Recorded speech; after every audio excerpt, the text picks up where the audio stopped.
Today, this vitamin deficiency is a global epidemic. It's estimated that 1 billion people do not have adequate levels of this vitamin, and it's shown that 64% of Americans don't have enough of this vitamin to keep all their tissues operating at peak capacity. So what is this super vitamin? Vitamin D3 plays a vital role in our bodies, and individuals of all ages should be aware of its importance. D3 was once known as the bone vitamin, but thanks to many hardworking scientists, we are going to examine the ways to produce vitamin D3, the effects that vitamin D3 deficiency can have on the body, and then also the proper vitamin D3 dosage and testing for each age group. There are three main ways that the body can absorb vitamin D3, and sunshine is the first and most direct method of D3 absorption.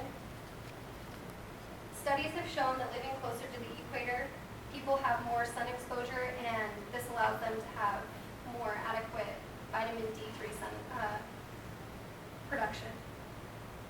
VitaminDcouncil.org states that the further away you are from the equator, the more of an angle the sun will hit the atmosphere at, and the less UVB there are available for you to produce vitamin D, particularly during the wintertime.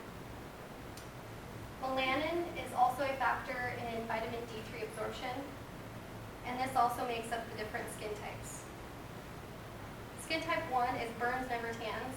It could take somebody with this skin type about 15 minutes to produce the correct amount of vitamin D3 that's needed. Skin type 2 and 3 usually burns.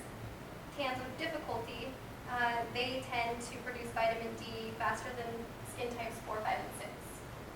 And then skin types 4, 5, and 6 is rarely burns to never burns. It could take somebody with this skin type up to 6 times longer to produce the correct amount of vitamin D3, and that estimates out to about 2 hours. While sunshine is a great way to produce vitamin D3, the next method is more natural and a less harmful way, and that's through diet. According to healthy eating, there actually aren't many foods that produce us with the correct amount of vitamin D3, but I'll just give you some examples. Beef liver, cheese, egg yolks, and fatty fish are the known foods, and then cod liver is also known, but it has very potent levels of vitamin D3, but it tastes disgusting. I've heard. Fortified milk and orange juice also contain vitamin D3. So since being in the sun can be harmful and not many foods supply us with proper amounts of vitamin D3, the last method that's highly recommended is through supplements. There are many over-the-counter and prescription supplements available, and they usually depend on your age. There's capsules, gel tabs, gummies, and drops. So today, I brought gummies, gel tabs, and drops. I take the gummies because I am very sensitive to medicine or even vitamins, and so this is an easy, better alternative for me. My body breaks it down better. My daughter, she takes 400 international units of the drop every morning, and then my fiance takes the gel tabs. And underneath where it says D3, it shows you the international units that are available, and it's per serving, so you just have to look. Like the gummies, you have to take 2 per serving, whereas with the gel tabs, it's just 1. So living in Idaho and being further away from the equator, that definitely puts us at a higher risk for D3 deficiency. The effects that vitamin D3 deficiency can have on the body are very scary and can potentially be life-threatening. There are so many, actually, that I'm just going to go over a few. And the first one that I want to touch base on is autoimmune disease. According to the Vitamin D Council, every one of the 160 autoimmune disorders studied so far is somehow involved with vitamin D3 deficiency. One I want to touch base with is MS, and it's actually increased a lot over the years, and that's multiple sclerosis.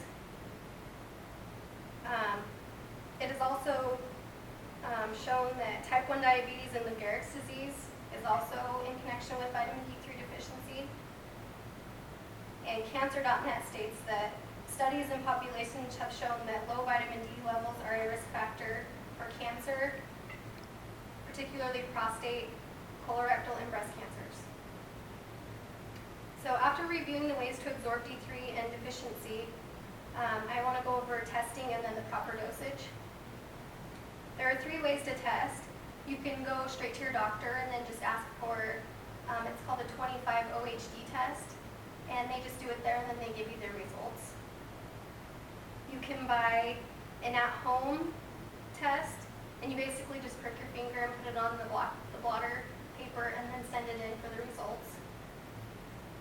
And so after testing, just so you have a better idea, here is a chart of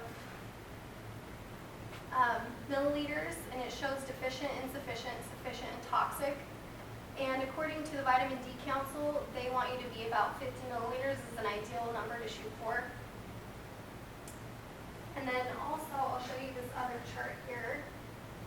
And then this is just the amount of international units that you should have based on your age. So I know that there's a lot of information on this vitamin in particular, but I feel that being aware of its production, deficiency, and testing and dosage can potentially save your life.